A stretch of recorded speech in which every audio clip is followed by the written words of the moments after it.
Receiving a blueprint is not the same as receiving direction. Receiving a blueprint talks of the mandate for the next level, but receiving direction for the next level. Isaiah 30:21.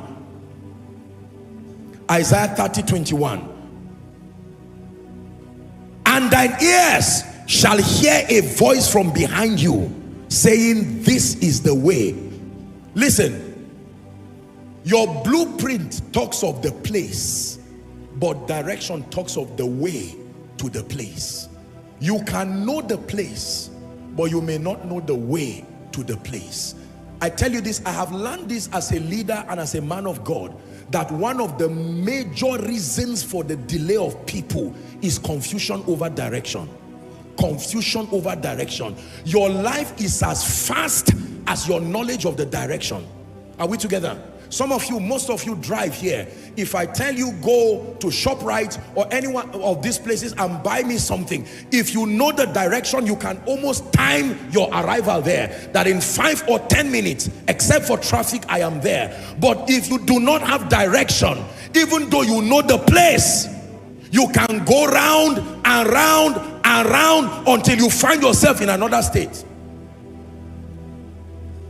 And people ask you, what are you doing here? You say, I started a simple journey to go to a shopping mall that was 10 minutes away, and I began to go and go and go and go, and lack of direction, not lack of motion. Many of us, the reason why we are stunted in life and in destiny is we have not heard the voice saying, this is the way, walk ye in it.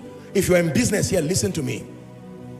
By God's grace, I have sufficient financial intelligence by the mercies of God. But I will tell you this, the biggest risk you can take in your life in this end time is to use common sense. You will fail in a way that your life will become a memorial for many people. Common sense has destroyed people. You need divine direction. The unbeliever who is doing business is not under attack because he's serving Satan. You who has vowed to God that you will not bribe, you will not kill, you will not be corrupt, you are the one whose testimony Satan is interested in. You need divine direction. Someone say divine direction. Never take a step until you get clarity of direction. Write that down. Never take a destiny step till you get clarity of direction. 1 Corinthians 10 and verse 13. Let's hurry up. 1 Corinthians 10 and verse 13. I feel like starting ministry. You see, this direction sometimes is not just limited in showing you where to go. This direction is also showing you how to escape trouble. When Jesus was teaching us how to pray, he said, lead us not into temptation, but deliver us from evil. You know what temptation is? Anything that can have a hold on you and trap you down.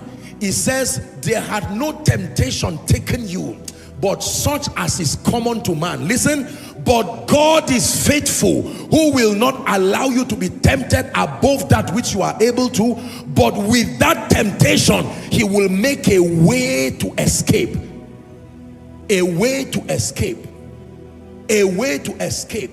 That means when people put a snare for you to trap you down in life, to trap you down in ministry, if you know how to pray, there is no snare of the fowler that shall ever lay sway on you. I'm telling you, if the devil puts a trap for you and you actually go in and enter there, it's because you did not maximize the riches that come in prayer. Are we together?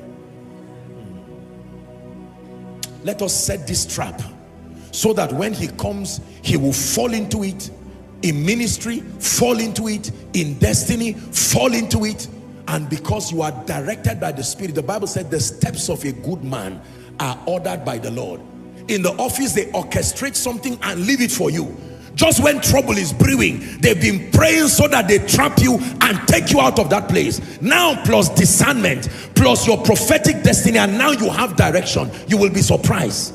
Most of us lack direction, and you must pray. Ladies and gentlemen, direction does not come after one day of prayer. You will need to pray until it comes. But when it comes, you will obtain grace to run. You will run like Elijah when you have direction. I'm praying for you. Every confusion in and around your life, in the name that is above all names, in this season, may my God grant you direction as you submit to pray. May my God grant you direction as you submit to pray. In the name of Jesus Christ. Direction for the next level. For everyone that seeketh, findeth. Matthew 7, 7 and 8. 8 says, for everyone that asketh, receiveth. Everyone that seeketh, findeth. Everyone that knocketh, it shall be opened. You must cry for direction. Lord, where do I go with my wife and my children now? I've lost a job. I have opportunities to go to Canada. I have opportunities to go to UK. I have opportunities to go to wherever it is. But Lord, it looks tempting, I confess. But I cry for grace. I cry for grace. Give me direction. Where am I going to now? What is the next level of my life? I sense in my heart, I was praying for the next level in ministry, and I saw Bielsa. It doesn't mean Bielsa is where you go to. It can mean that's where an attack is coming from. You have to pray. Don't assume. Direction. As for me, if God does not speak about the next level of Koinonia, we stay here honorably. But when he speaks, there is no power in existence. No power in existence. I rather mark time with God and move straight from this level into another level of victory than to keep taking many leaps without God, and life will have to force you to return back to your last place of obedience and start the journey again.